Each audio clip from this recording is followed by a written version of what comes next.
Assalamualaikum warahmatullahi wabarakatuh. Perkenalkan, nama saya Firnadia Ulhaq dengan NIM 2286206168, nomor absen 2 dari kelompok 6. Saya ingin mereview jurnal dengan judul Pendidikan Anak, Perspektif Psikologi dan Pendidikan Islam.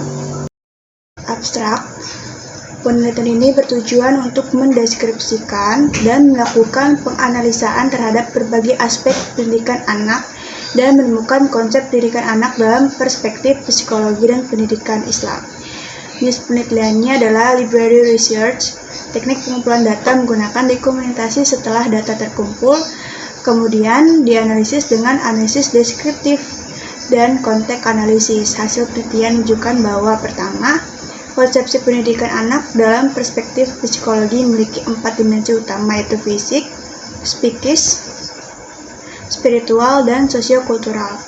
Kedua, mendidik dengan perspektif pendidikan Islam akan menjadi anak lebih sehat jiwanya, yaitu mereka yang memiliki kondisi fisik yang prima, kecerdasan mental intelektual yang tinggi, kondisi kesehatan jiwa atau kepribadian yang matang dan stabil dalam mental emosionalnya, mempunyai integritas kepribadian yang tinggi, mental sosial, dan mempunyai keteguhan iman dan Islam. Ketiga, peran penting psikologi dalam pendidikan Islam yaitu menjembatani proses penyampaian ilmu pengetahuan agar lebih memperhatikan psikologi masing-masing individu anak atau peserta didik, karena hal ini sangat menentukan keberhasilan orang tua atau pendidik dalam mentransfer ilmu yang diberikan kepada anak-anaknya. Pendahuluan. Berbagai pemikiran tentang pendidik anak sangat urgent ketika dikaitkan dengan kondisi pendidik anak Indonesia di saat ini, mengingat pendidikan di Indonesia secara kuantitatif menunjukkan perkembangan yang dinamis mulai dari taman anak-anak sampai perguruan tinggi. Namun dari segi kualitas masih dipertanyakan. Kondisi seperti atas disebabkan banyak permasalahan yang dihadapi dalam dunia pendidikan yang cukup pelik, diantaranya Komnas PA melalui Pusdatin mencatat bahwa sebagian besar kekerasan anak terjadi di lingkungan sekitar 62% kekerasan terhadap anak terjadi di lingkungan terdekat seperti keluarga dan sekolah, selebihnya 38% di ruang publik. Fenomena ini sangat mengkhawatirkan, apalagi sebagian besar korbannya adalah anak-anak yang di bawah umur dan berstatus pelajar.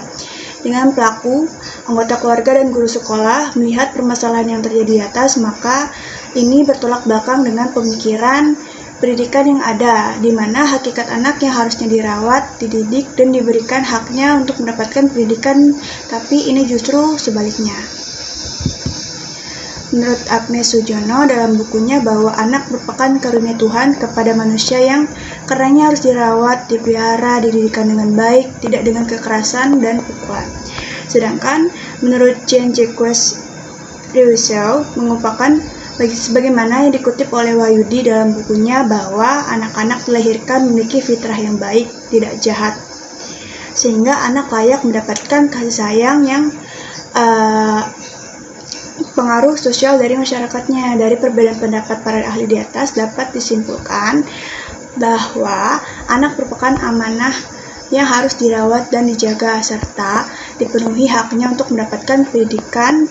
Ilmu Islam akan mampu melihat secara objektif, karena pada kenyataannya pendidikan anak di negara-negara barat tidak semuanya cocok diterapkan dengan budaya kita yang mayoritasnya itu muslim, sehingga pendidikan anak-anak muslim jauh dari konsepsi Islam.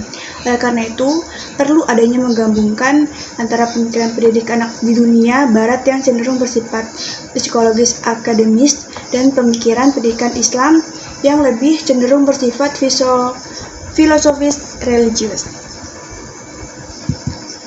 Metodologi penelitiannya dengan bersumber Al-Quran dan hadis. Ada beberapa metode pendidikan Islam yang dapat layak diterapkan pada kegiatan pendidikan anak.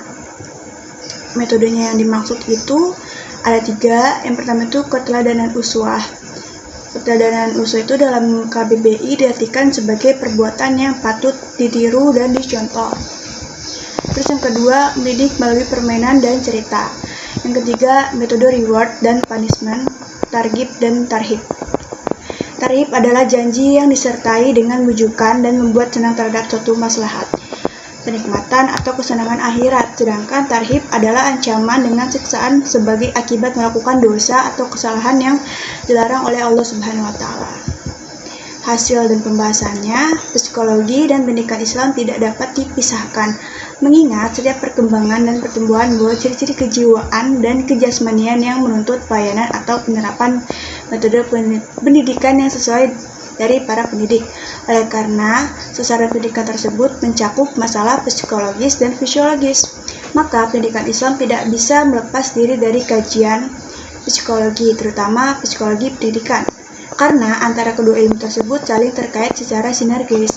Sedangkan pendidikan Islam merupakan sistem pendidikan yang mengarah seorang anak sesuai dengan nilai-nilai keislaman, sehingga dalam proses menanamkan nilai-nilai agama dan membimbing ke arah kehidupan beragama.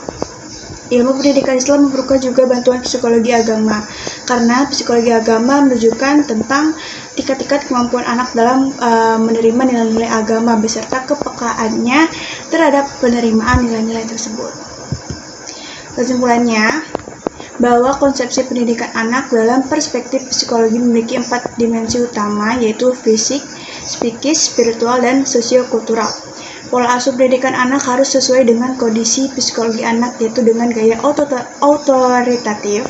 Pendidikan anak dalam perspektif pendidikan Islam akan menghasilkan anak yang terbina seluruh potensinya, baik kognitif, afektif, maupun psikomotoriknya. Melalui pendidikan inilah masyarakat Indonesia dapat memahami, menghayati, dan mengamalkan ajaran Islam sesuai dengan ketentuan Al-Quran dan Sunnah, di mana akan menjadi anak lebih sehat jiwanya, IQ-nya, dan mental emosionalnya, mempunyai integritas kepribadian yang tinggi, dan mempunyai keteguhan iman Islam. Adapun peran penting psikologi dalam pendidikan Islam menjabatani proses penyampaian ilmu pengetahuan agar lebih memperhatikan psikologi masing-masing individu, anak atau peserta didik, karena ini sangat menentukan keberhasilan orang tuanya.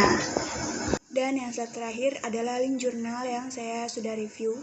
Kurang lebihnya mohon maaf. Wabillahi taufiq wa hidayah. Wassalamualaikum warahmatullahi wabarakatuh.